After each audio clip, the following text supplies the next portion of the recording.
بسم اللہ الرحمن الرحیم۔ السلام علیکم، میں ہوں محمد اورنگزیب خان اور آپ لوگ دیکھ رہے ہیں نیوز ریئلٹی۔ تمام دوستوں کو خوش آمدید کہتا ہوں۔ اس پروگرام میں آپ لوگوں تک ان تمام خبروں کی حقیقت پہنچائی جاتی ہے جو کچھ ادارے آپ سے چھپاتے ہیں۔ آج کے اس پروگرام میں ہم لوگ ڈسکس کریں گے بلوچستان پولیس کے اہلکاروں کا ایک ایسا رویہ جو پوری قوم کے لیے شرمناک ہے۔ جب ایسی باتیں انٹرنیشنل دنیا کو معلوم ہوتی ہیں تو بطور قوم اور بطور پاکستان کا شہری ہمارا سر شرم سے جھک جاتا ہے۔ آپ پوری دنیا کو دیکھ لیں، پوری دنیا میں جتنے ممالک موجود ہیں، کسی کے بھی قانون میں ایسی بات نہیں ہے کہ کوئی میل پولیس آفیسر کسی فیمیل کو اریسٹ کر سکتا ہے۔ یہاں پر بات اریسٹ کرنے سے بھی آگے بڑھ چکی ہے۔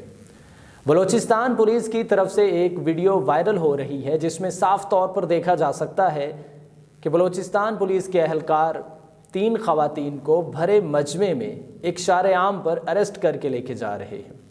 یہ معلوم نہیں ہو سکا کہ ان کا جرم کیا تھا، لیکن جس طریقہ کار سے ان کو اریسٹ کیا جا رہا ہے وہ طریقہ کار انتہائی شرمناک اور غیر قانونی بلکہ غیر شرعی بھی ہے۔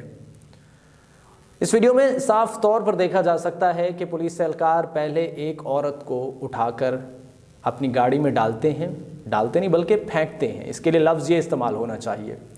اس کے بعد پھر دوسری عورت کو لایا جاتا ہے جو کہ تھوڑی سی مزاحمت کرتی ہے کہ میں گاڑی میں انٹر نہیں ہوں گی، پھر اس پر پولیس اہلکار کی طرف سے تشدد کیا جاتا ہے۔ اس کے بعد اس عورت کو بھی اٹھا کر گاڑی میں ڈال دیا جاتا ہے۔ اس کے بعد تیسری عورت کو لایا جاتا ہے جو کہ کافی ڈری ہوئی اور سہمی ہوئی ہے، جو کہ تھوڑی سی مزاحمت کرتی ہے، لیکن اس کو بھی اٹھا کر گاڑی میں پھینک دیا جاتا ہے، بلکہ شدت کے ساتھ ایک دھکا دیا جاتا ہے۔ یہاں پر ایک سوال کہ قانون پر عمل درآمد کس نے کروانا ہے؟ پولیس نے کروانا ہے، لیکن جب پولیس خود قانون کی دھجیاں اڑائے اور پبلک میں دھجیاں اڑائے، اور اس پر شرمناک چہرہ یہ ہے کہ وہاں پر موجود افراد میں سے کسی نے بھی ان کے حق میں آواز بلند کرنے کی کوشش نہیں کی۔ یہ ایک ایسا پہلو ہے جو عیاں کرتا ہے کہ بلوچستان پولیس کا ڈر وہاں کے شہریوں پر کس حد تک شدید ہے۔ حالانکہ پولیس کو اپنے شہریوں کا دوست ہونا چاہیے۔ ہم آج تک پڑھتے آئے ہیں کہ کوئی بھی ریاست اپنے شہریوں کے لیے ماں کی مانند ہوتی ہے، اور جب شہری اپنی ریاست کی گود میں جاتے ہیں تو ان کو ماں جیسا سکون ملتا ہے۔ اور یہاں پر ریاست کا یہ چہرہ جب سامنے آتا ہے، اب ایک اور بات بھی سامنے آتی ہے کہ اگر یہی بات مذہبی لیول پر کی گئی ہوتی تو لبرلز اور میڈیا اس پر چیخ و پکار کر رہا ہوتا، لیکن جب یہی بات ایک ڈپارٹمنٹ کی طرف سے کی گئی ہے تو اس پر تمام اطراف سے خاموشی ہو گئی ہے۔ اب ہیومن رائٹس کی تنظیمیں بھی خاموش ہیں، خواتین کے حقوق کے لیے کام کرنے والی تنظیمیں بھی خاموش ہیں۔ بات یہ ہے کہ یہاں پر پرابلم کریٹ کیے جاتے ہیں۔ اگر کوئی واقعہ ہو جاتا ہے، اس میں اب بلوچستان پولیس کی طرف سے چند اہلکار ذمہ دار ہیں، لیکن اس کو پورے ڈپارٹمنٹ پر تھوپ دیا جانا بھی غلط ہے۔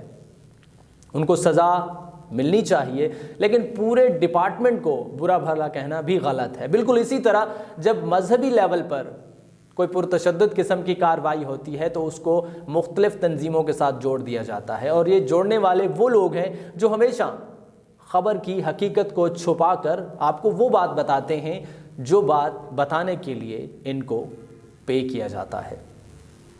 آج آپ تک حقیقت پہنچانے کا مقصد یہ ہے کہ آپ لوگ جان سکیں، ایک ایسی رپورٹنگ آپ لوگوں تک پہنچے، خبر کا وہ حصہ آپ تک پہنچے جو کسی قسم کے تعصب سے پاک ہو۔ جناب، بالکل اس پہ انکوائری ہونی چاہیے اور وزیر اعلیٰ نے انکوائری کا حکم بھی دے دیا ہے، لیکن بات یہ ہے کہ وہاں پر لوگوں نے اپنی ڈیوٹی سر انجام نہیں دی۔ من حیث القوم اگر ہم بات کرتے ہیں تو ہم میں کافی کوتاہیاں ہیں، کافی کمیاں ہیں۔ ان کمیوں کو ہم نے دور کرنا ہے، اور دور کرنے کا طریقہ کار یہ ہے کہ ہمیشہ جو کچھ آپ کو دکھایا جا رہا ہے اس پر غور کرنا ہے۔ غور کرنے کے بعد پھر یہ بات تلاش کرنی ہے کہ آپ کی ڈیوٹی کیا ہے، آپ نے اس ہونے والے عمل پر کیا کرنا ہے، کیونکہ آپ بھی جواب دہ ہیں، آپ بھی اس ملک کے شہری ہیں، آپ نے بھی اس ملک کی نیک نامی کے لیے کام کرنا ہے۔ اگر آپ چپ سادھ کر سائڈ پر بیٹھ جائیں گے تو پھر یاد رکھیے کہ اس قسم کے واقعات ہوتے رہیں گے، اور ایک وقت آئے گا کہ کہ یہی واقعات آپ کے ساتھ ہوں گے جو آج دوسروں کے ساتھ ہو رہے ہیں۔ اس لیے جناب کوشش کیجئے کہ جو بات حقیقت ہے اس کو سمجھیے اور دوسروں لوگوں کے ساتھ اس کو شیئر بھی کیجئے۔ بالکل جناب، اس قسم کی مزید خبروں کے لیے، تجزیات کے لیے اور ان بائسڈ رپورٹنگ کے لیے آپ لوگ ہمارے ساتھ جڑ سکتے ہیں۔ ابھی تک کے لیے اتنا ہی، ملتے ہیں اگلے پروگرام میں۔ اپنے ہوسٹ محمد اورنگزیب خان کو دیجیے اجازت۔ اللہ نگہبان۔